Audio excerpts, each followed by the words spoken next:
तो ब्याज भी कितना होगा, तो ब्याज भी आधा ही होगा। कितना हो जाएगा, ध्यान दीजिएगा, 2 6 के 12, 2 3 6, 0.5, ये आपका आंसर हो जाएगा। यहां से 30 हो जाएगा और यहां से 0.5 हो जाएगा। 630.5 आने वाला और ये आपका 6 3 9 कट जाएगा, मतलब 0 हो जाएगा अब +5, तो इसका तो 5 आ रहा है, तो ये आपका आंसर है। राजीव कुमार आपका अपने YouTube channel Rajeev study centre में स्वागत करता हूं।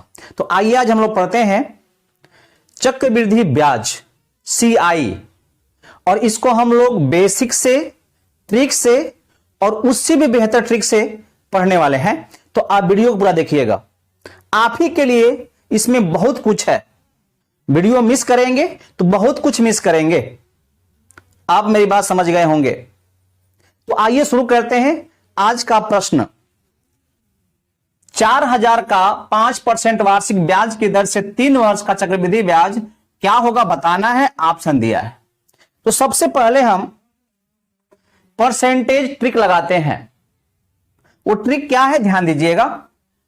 जो परसेंटेज दिया रहता है उसको हम लेते हैं फ्रैक्शन रूप में। फ्रैक्शन बोले तो भिन्न रूप। अब कितना होगा, तो 5% का जो भिन्न रूप होता है ना, वह होता है 1/20 होता है, 1/20 होता है। ठीक है, नीचे वाला मूलधन होता है, ऊपर वाला ब्याज होता है साल भर का।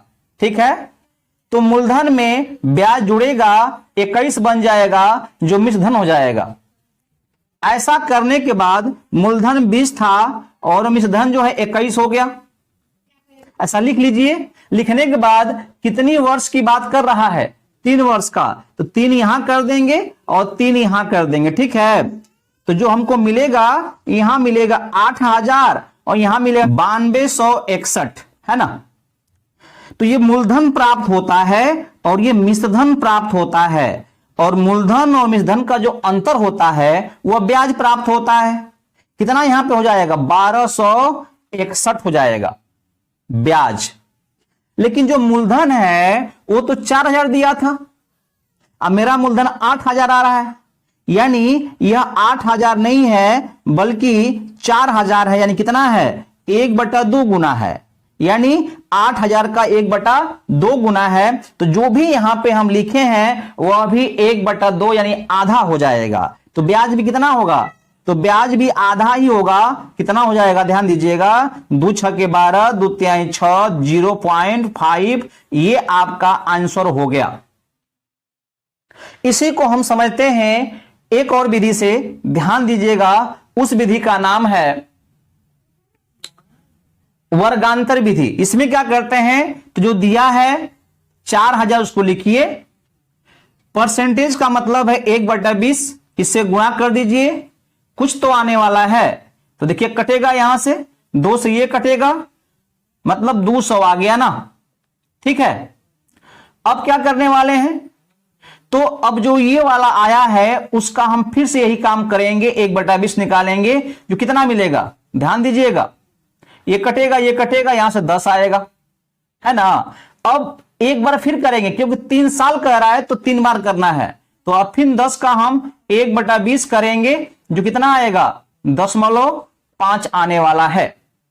ठीक है, अब क्या करिए कि जो आपके आया हुआ है ना, एक ट्रिक होता है, गुणे 3 गुणे 1 कर देना है। ठीक है, और सबको हमको जोड़ लेना है। ठीक है, तो कितना हो जाएगा, गुणा 3 करेंगे तो यहां से 600 हो जाएगा, यहां से 30 हो जाएगा, यहां से 10.5 हो जाएगा। अब जोड़ लीजिए, कितना आ जाएगा, तो इसका जो आंसर आने वाला है वह 630.5 आने वाला, और ये आपका आंसर है। दोनों ही ट्रिक बहुत ही बेहतर है। इसके अलावा इनसे भी जबरदस्त ट्रिक डिजिट सम का है। आइए हम उसका भी प्रयोग करके देखते हैं। तो वीडियो पूरा देखिएगा, अभी तो मूल चीज बाकी है। तो आइए हम देखते हैं डिजिट सम का विधि। तो आप वीडियो पूरा देखेंगे। आइए बताते हैं डिजिट सम कितना इंपॉर्टेंट है। थोड़ा आपको शुरुआत में दिक्कत करेगा जब सीख रहे हैं, इसके बाद ये बड़े बड़े प्रश्नों को ऐसे हवा में हल करने में सहायता करता है। करेंगे क्या, डिजिट सम के लिए हमें सूत्र पता रहना चाहिए। हमको पता है CI मतलब होता है मूलधन। कितना मूलधन है? 4000। कोष्ट में होता है 1 प्लस दर बोले तो 20 बटा में 100 होता है, पावर समय होता है जो 3 है, -1 है, ये है। अब क्या करेंगे कि इन जितने संख्या दिखाई दे रही है सूत्र में, इन सभी का डिजिट अंक निकालेंगे। निकालते कैसे हैं? सभी अंकों को जोड़ना पड़ता है। तो क्या करेंगे, ध्यान दीजिएगा, कितना होगा इसका डिजिट अंक? सबका योगफल 4 ना होगा, गुणे कितना होगा? 1 का तो 1 ही होगा, 2 का 20 का 2 हो जाएगा और 100 का 1 हो जाएगा जोड़ने पर सभी अंकों को। तो बटा में 1 ऊपर 2, 2 बटा में 1 मतलब 2 और 2 1 3, ठीक है ना। तो पूरे कितना हो गया डिजिट सम? 3 हो गया, ठीक है। और 3 का क्यूब करेंगे आप, 27 आएगा। 27 बोले तो 7 2 9 और 9 बोले तो 0। जहां पे 9 आता है डिजिट सम, वहां पे शेषफल 0 हो जाता है, अर्थात डिजिट सम 0 हो जाता है, -1। तो इस पूरे को हल करने पर कितना आया? तो यहां से ऋण 1 आ गया, यहां से क्या आ गया? ऋण 1 आ गया। यहां गुणा में क्या है? तो 4 है, तो ऋण 1 यहां करेंगे, कितना हो गया? तो ऋण 4 न हो गया। ध्यान दीजिएगा, जब भी ऋण में उत्तर आ जाए आपका, तो 9 में से कम कर लीजिएगा जो कि 5 आएगा, और 5 ही क्या है? हमारे CI का डिजिट सम है। तो उत्तर में से, ऑप्शनों में से वही आपका उत्तर होने वाला है जिसका डिजिट सम 5 हो रहा है। तो चेक कर लीजिए, 7 3 10 5 15, 15 बोले तो 6, तो ये तो आपका आंसर हो ही नहीं करेगा।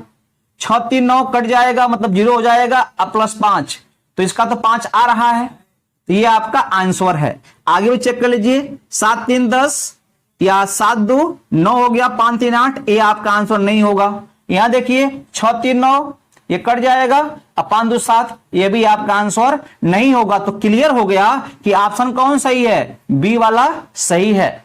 मैं विश्वास करता हूं अगर आपको अच्छा लगा हो वीडियो तो आप शेयर करेंगे, आप कमेंट करेंगे और आप सब्सक्राइब करेंगे अगर नए चैनल पर आए हुए हैं तो। धन्यवाद।